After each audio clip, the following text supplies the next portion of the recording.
Hello Year 6 and hello 6W. Now today in maths we are looking at solving problems involving angles, and I know that a few of you have mentioned on the Google class page that you've been having a few problems and you found it quite tricky. Now there is quite a lot of parts to this, so don't worry if you have been finding it a little bit difficult. I just thought it might be helpful if I kind of did a video to talk through what we need to do in order to solve the problems.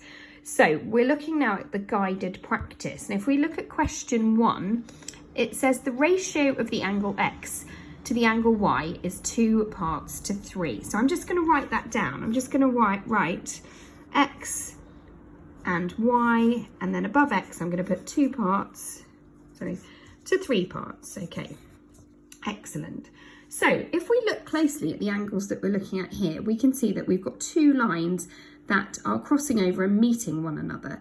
So it's important to know a few rules about angles. For example, angles on a line always equal 180 degrees.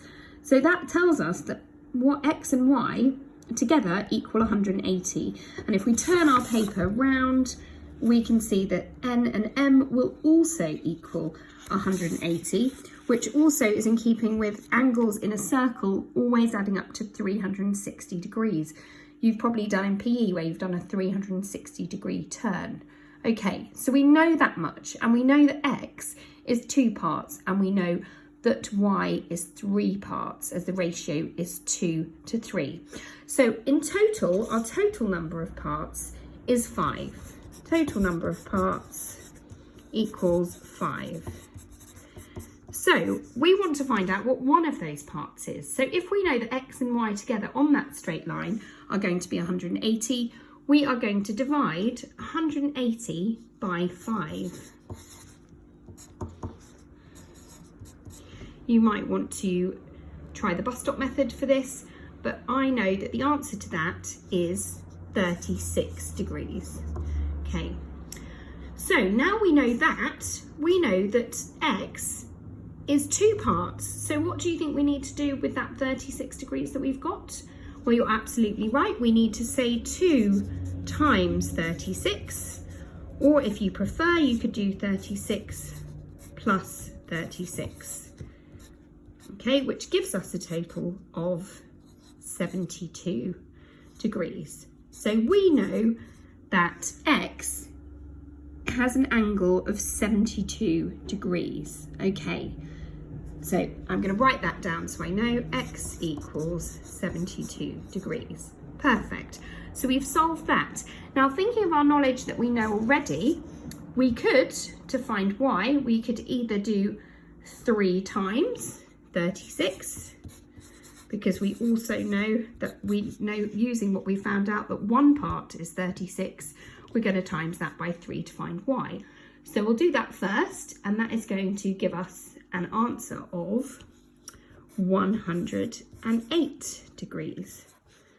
Now, in order to check that our answer is correct, so that we know that X and Y together should total 180, we're going to add together 108 and 72. Now, most of you already will have seen, excuse me, I should have used a ruler to draw my line. I'm just doing it quickly. 8 plus 2 we know is 10. Our number bonds to 10. 7 plus 1 is 8, leaving us with 180. So that we know that we are correct. So we found the value of X. So we're using ratio, and we're also using our knowledge of angles. Now that's number 1 of guided practice. But there is another question which says, which other angle on the diagram has the same size as Y?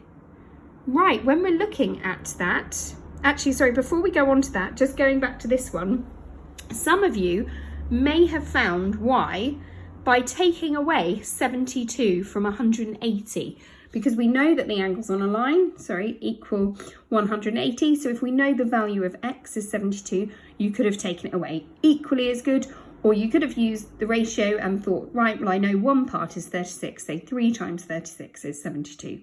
Just as good, but always good to check that our answer is correct, which we've done there.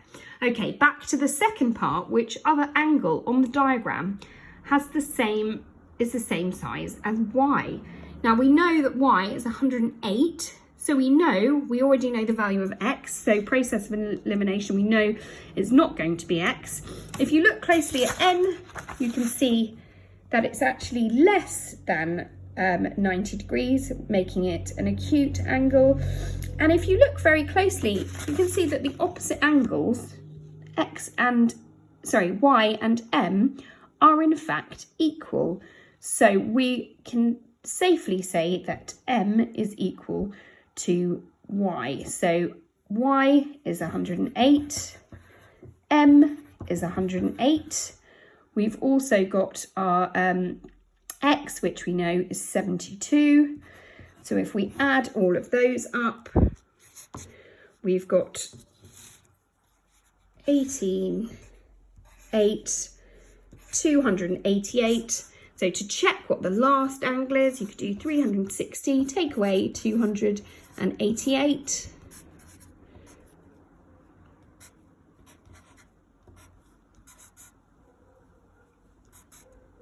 And it's going to be 72. So we can also notice that x and n are also equal angles. Okay, so have a play around and check with your answers just to make sure that you're exactly right. Okay, so I've done number 1 with you. Now we'll go through number 2.